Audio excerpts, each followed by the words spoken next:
성부와 성자와 성령의 이름으로 하나이다. 한 주간도 평안하셨습니까? 주님의 이름으로 여러분을 축복합니다. 한 주간 살아내시느라고 수고가 많으셨습니다. 여러분의 수고를 하나님께서 은총으로 채워주시기를 주님의 이름으로 기도합니다. 제가 엄청 좋아하는 성가가 하나 있습니다. 제목은 은혜라고 하는 성가인데요. 우리 아내 이름이 아니고 성가 제목입니다. 엄청 좋아하는 성가인데요. 여러분도 아마 들어보셨을 겁니다. 가사가 이렇습니다. 내가 누려왔던 모든 것들이, 내가 지나왔던 모든 시간이, 내가 걸어왔던 모든 순간이 당연한 것 아니라 은혜였소. 아침 해가 뜨고 저녁의 노을, 봄의 꽃향기와 가을의 열매, 변하는 계절의 모든 순간이 당연한 것 아니라 은혜였소. 내가 이 땅에 태어나 사는 것, 어린아이 시절과 지금까지 숨을 쉬며 살며 꿈을 꾸는 삶, 당연한 것 아니라 은혜였소. 내가 하느님의 자녀로 살며 오늘 찬양하고 예배하는 삶, 복음을 전할 수 있는 축복이 당연한 것 아니라 은혜였소. 모든 것이 은혜, 한없는 은혜. 내 삶에 당연한 것 하나도 없었던 것을 모든 것이 은혜였어. 라고 하는 찬양입니다. 가사 좋죠? 가사가 참 은혜롭습니다. 그런데 이 가사를 가만히 듣고 있으면 모든 것이 다 은혜다 라고 하는 고백이 이 찬양에 묻어있지 않습니까? 그런데 과연 이 찬양을 하면서 우리에게 주어진 것들 또는 우리가 고백하며 살아가는 것들이 진짜 이렇게 고백하며 살아가고 있는가? 라고 하는 질문을 하게 됩니다. 이렇게 고백하고 살 수 있다면 얼마나 좋을까? 하는 그런 마음도 들기도 하죠. 모든 것이 은혜인 줄 안다면 삶 속에 불쑥불쑥 올라오는 어떤 욕심과 교만이 우리를 넘어지게 할 수 없겠죠. 모든 것이 은혜임을 고백하는 삶은 바로 고백과 삶을 일치시키는 삶일 겁니다. 오랜 시간 신앙생활을 했다 해도 또는 기도를 간절하게 오랜 시간을 했다 해도 또 찬양을 아무리 많이 불렀을지라도 그런 것들이 내 삶과 무관하다면 아무 소용이 없겠죠.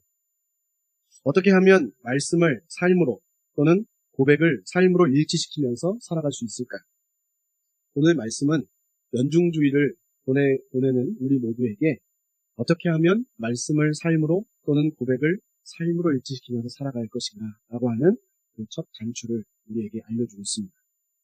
오늘 복음 말씀 10절에 이렇게 말씀합니다.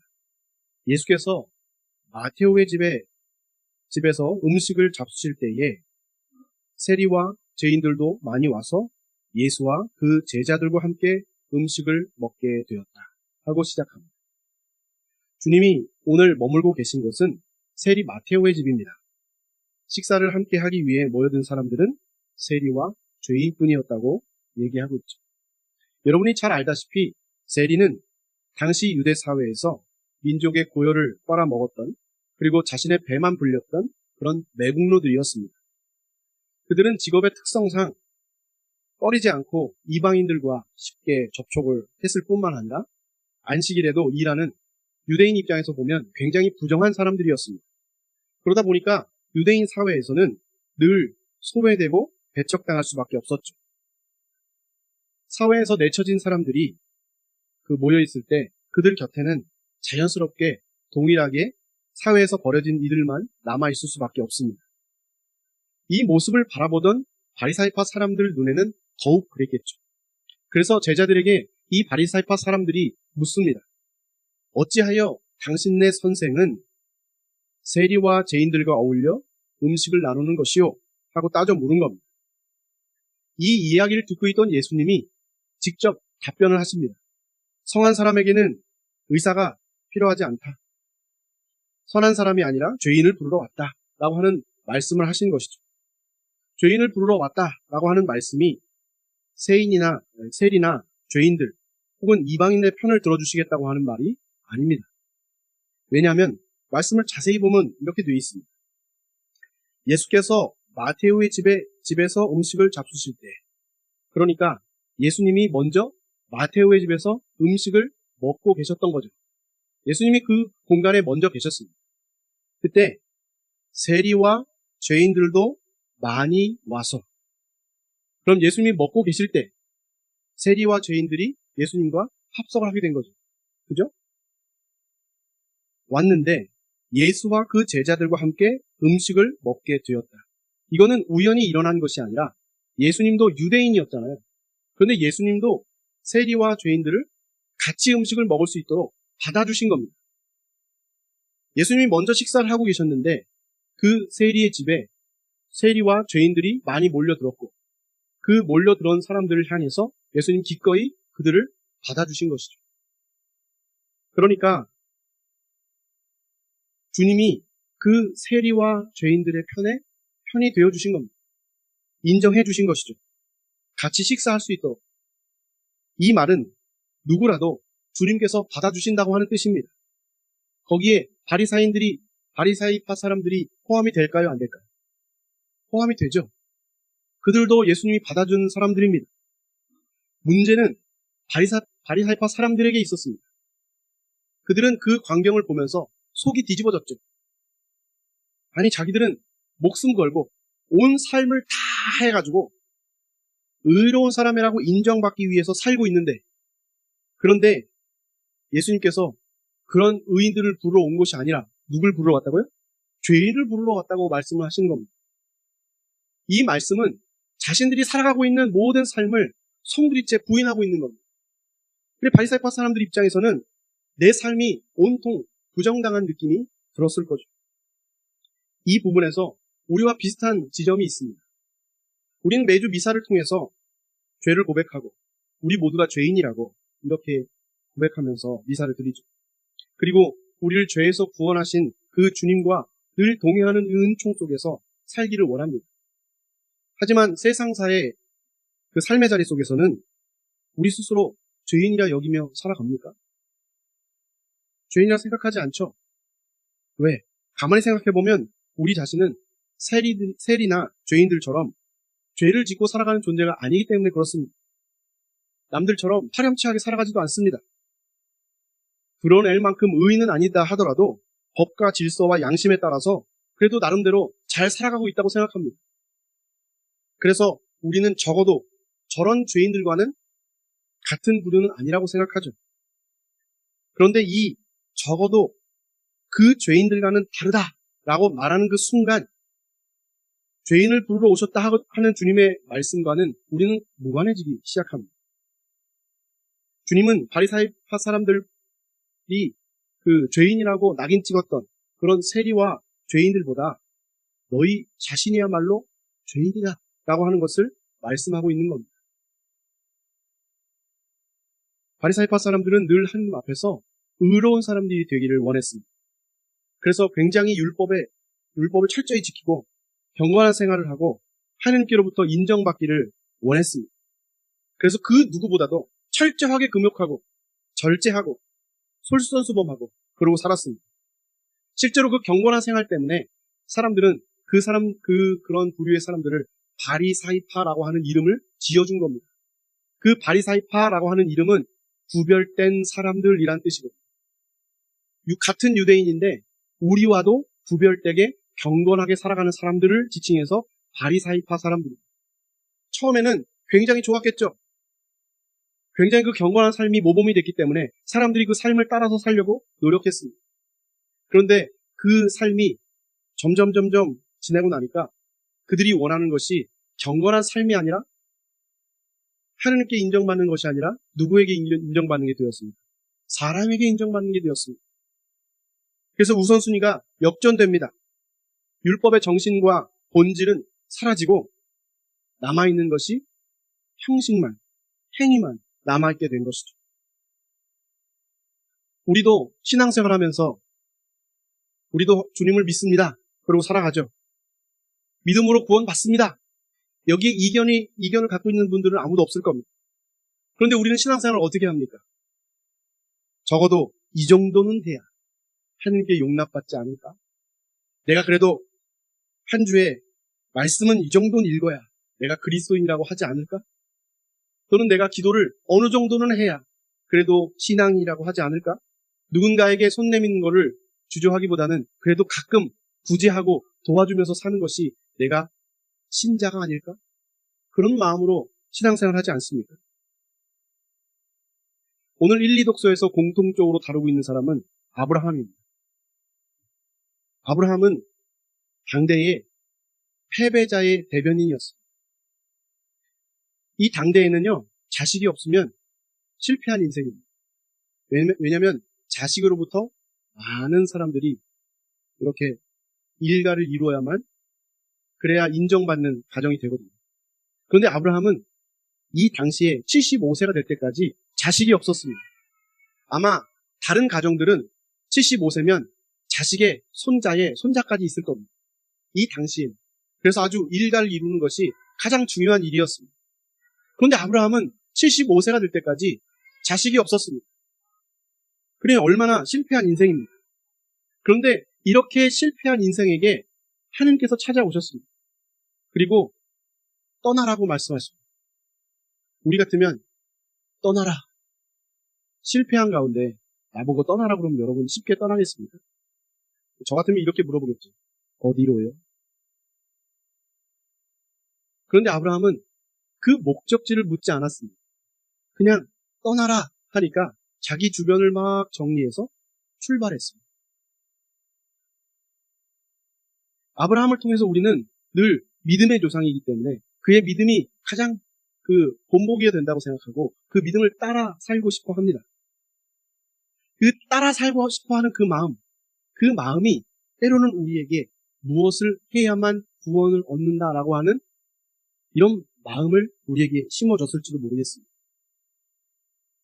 주님을 믿으면 믿을수록 위안이 되고 자유롭고 평안해야 하는데 믿음을 가져야 한다고 하는 생각 때문에 조바심이 나죠.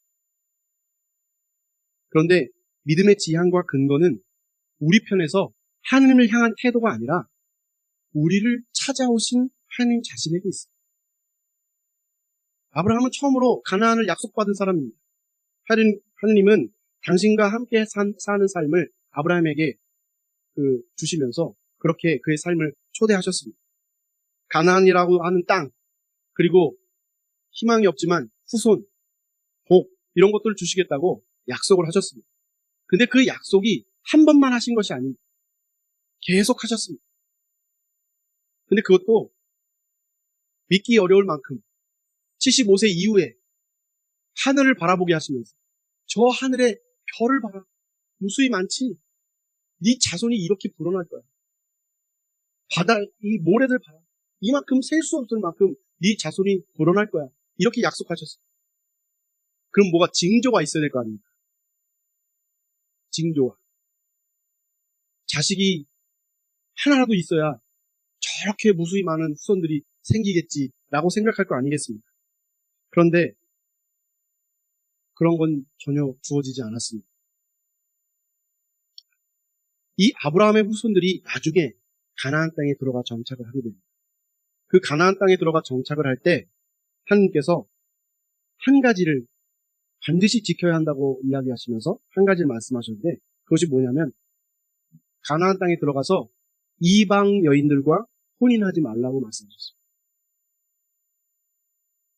왜냐하면 그것은 이방 여인들과 혼인하는 것은 우상숭배와 같은 것이고 하나님을 배신하는 어떤 그런 첫걸음이다 하는 이야기를 해서 엄하게 금하셨습니다. 이 말씀은 뭐냐면 가나안에 물들지 말라는 겁니다. 그러니까 자기의 시선을 땅, 가나안, 복, 후손 이런 데 두지 말라는 겁니다. 그럼 어디다 두라는 겁니다. 그것을 주시는 분을 바라보라는 겁니다. 내가 지금 없어도 내가 아무 희망도 보이지 않아도 그것을 해결해 주실 하나님을 바라보라고 하는 말씀을 하고 있는 것이죠. 그러지 못하는 것을 하나님께서는 우상숭배라고 하셨습니다. 우상숭배가 뭐죠? 우상이 뭡니까? 우상이라고 하는 것은 마치 있는 것처럼 형상화된 것을 말합니다. 없는 건데 있는 것처럼 형상화되는 것. 그래서 없는 거에다가 경배하는 행위를 우상숭배라고 이야기합니다. 여러분 생각해 보세요. 없는 거에다가 내가 바라는 무언가를 거기다가 숭배한다고 해봅시다. 그러면 우상을 숭배하는 겁니까? 아니면 내 뜻을 숭배하는 겁니까? 여러분 생각해 보세요. 뭐를 드리는 거예요? 우상을 위해서 숭배를 하는 거예요? 아니면 내가 바라는 것을 거기다 투영하는 거예요? 내가 바라는 것을 투영하는 것이죠. 그럼 누굴 숭배하는 겁니까? 우상을 숭배하는 겁니까? 자기를 숭배하는 거예요. 지금 하느님은 가나안 땅에서 뭐를 하지 말라고 하는 거냐면 하느님의 자리에 너를 두지 말라는 겁니다. 하느님의 자리에 당신을 그 자리에 올려놓지 말고 너를 숭배의 대상으로 삼지 말라고 하는 말씀을 하고 있는 것이죠. 여러분, 이 시대에 가장 중요한 건 뭐죠? 돈입니다. 돈. 그런데 돈, 어떻게 보면요, 종이에 불과해요. 찢어질 수도 있고, 구겨질 수도 있고, 그렇죠. 그런데 여러분, 여기다가 전화번호 적어둔 거를 주머니에 넣어가지고 빨래를 하면, 그거 다시 꺼내요? 아니면 버려요? 꺼내서 버리죠. 그런데 여기에 5만원짜리가 5개 들었어요. 빨래를 했네? 그럼 꺼내서 어떻게 합니까? 꺼내서 어떻게 해요? 말려서, 다려서, 다시 여러분 지갑에 넣어두죠. 왜 그래요? 같은 종이거든요? 같은 종이에요. 찢어질 수도 있고 하지만 돈은 꺼내서 잘 보관합니다. 그 종이 안에 담겨져 있는 어떤 게 있죠. 근데 돈은 절대성을 가지고 있습니다. 실제로 종이와 좀 다른 가치를 가지고 있죠. 돈, 종이 자체는 아무것도 아니지만 돈이라고 하는 그 종이 안에 담겨져 있는 가치가 있습니다. 그런데 그것이 점점 이 시대에 와서 풍요라고 하는 이 마력이 거기에 겹치면서 돈을 소유하기 원하는 것들만 우리가 TV나 책이나 여러 군데서 접하게 됩니다.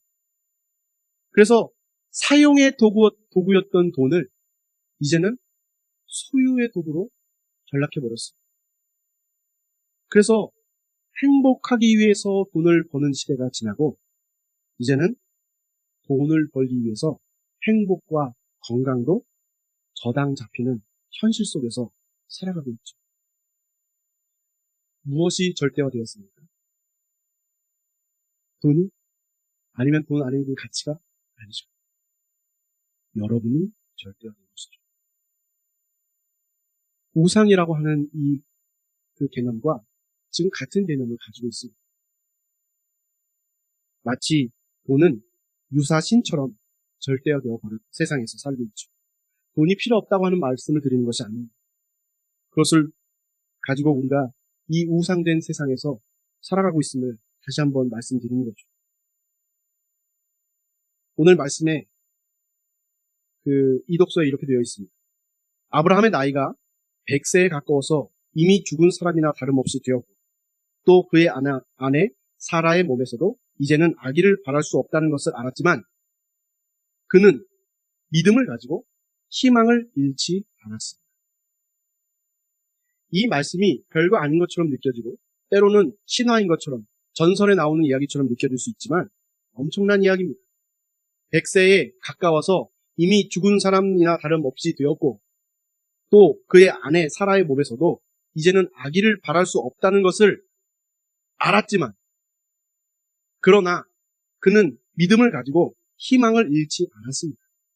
이 말씀은 절대화된 세상에서 자기를 그 자리에 올려놓는 사람들이 아니라 하나님의 자리를 다시 회복했다라고 하는 이야기를 하고 있는 겁니다.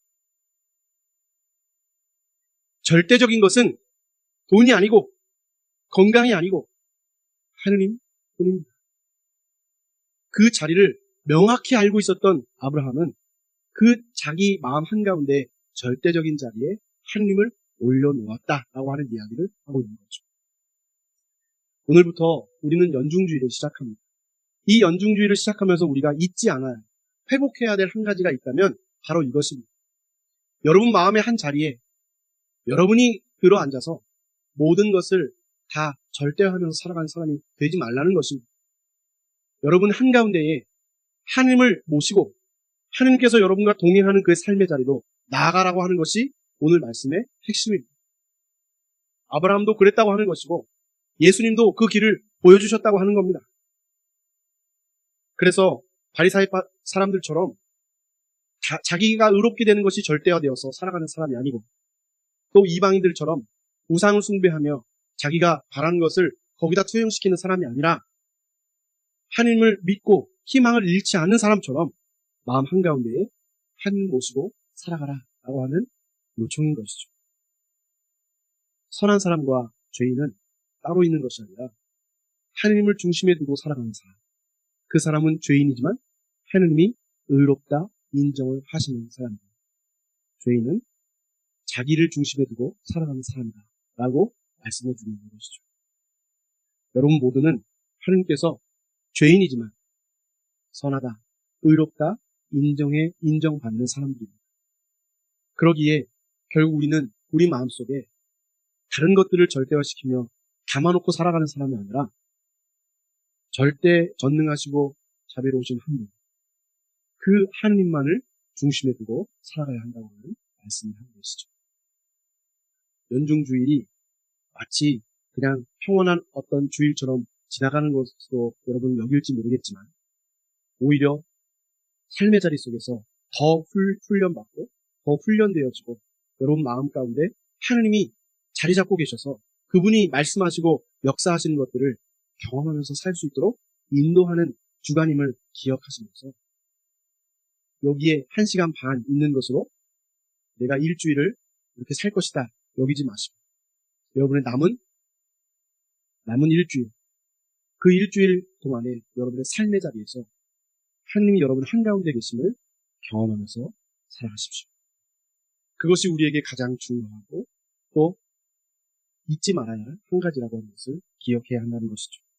한 주간도 구원이 되신 예수 그리스도와 함께 선한 사람으로 삶을 살아내시며 하나님의 호흡으로 여러분에게 주어진 시간과 공간 속에서 하나님과 동행하며 살아내시기를 주님의 이름으로 축원합니다. 성부와 성자와 성령의 이름으로 하였나이다.